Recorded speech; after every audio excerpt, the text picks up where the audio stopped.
Okay, here's the helipro Blackhawk450se. I'm going to show you what the transmitter functions are and how I place everything.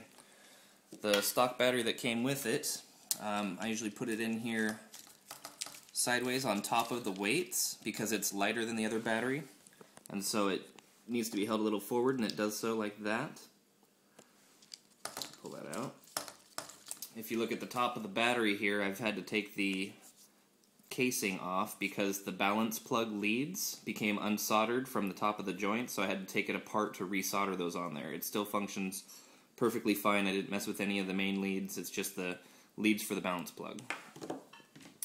Here's the other battery, the Tenergy 2200. This one is heavier and bigger, so I put it in a different way.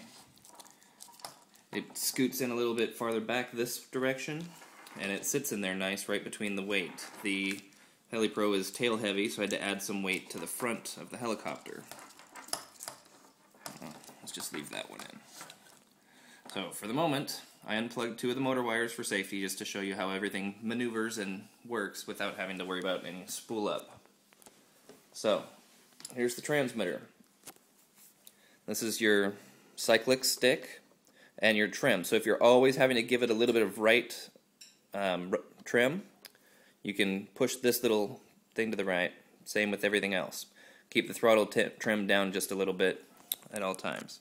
This one here is your throttle hold. This will turn off the motor but allow everything else to function. So up is the motor off, away is motor on.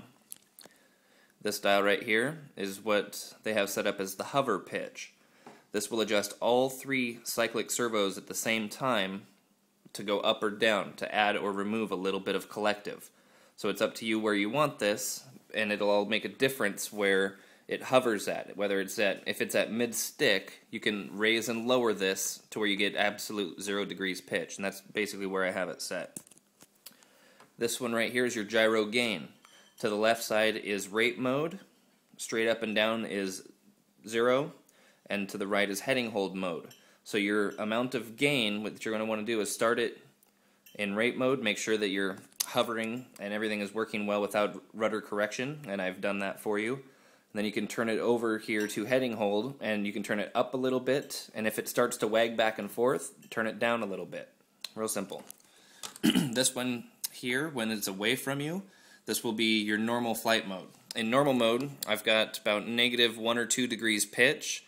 To mid-stick it has 0 pitch, and then from 0 it goes up to full 10 collective, I think. When you flip that switch, you now have full 10 up and full 10 down. So I'll show you how that works. So, motor's unplugged, everything's ready. Turn on the transmitter. Move the throttle all the way down, and I'm going to turn on the throttle hold.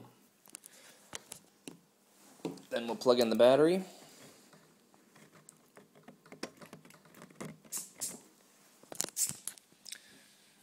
The heli initializes and does its thing. So it's all ready set up to go now. So here is forward, backward, to the right, and to the left. So everything works there. Now no motor's plugged in, so I can do this, plus I have the throttle hold on. When I move forward here, you will see the collective will move just a little bit until it gets to about mid-stick. After mid-stick up, then it raises a bunch. So that is your normal mode. Very little change from bottom to mid-stick, then a lot of change from mid-stick up. Now, flip that into 3D mode. Now your throttle curves are set to where negative gives you more throttle and positive gives you more throttle. But you also get full collective range, full down and full up.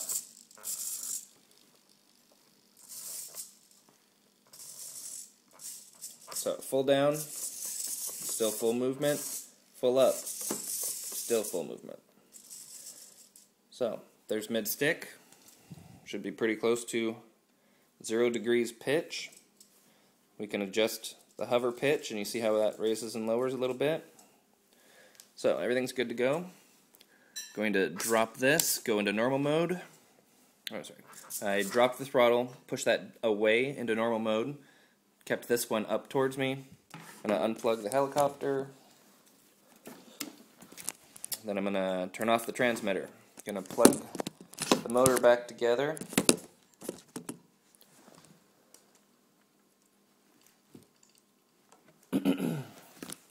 Okay, so I reconnected the motor. Now we're going to initialize it with the helicopter ready to go. So, throttle all the way down, turn that off, turn the transmitter on, flip the throttle hold. Then I'm going to plug in the helicopter.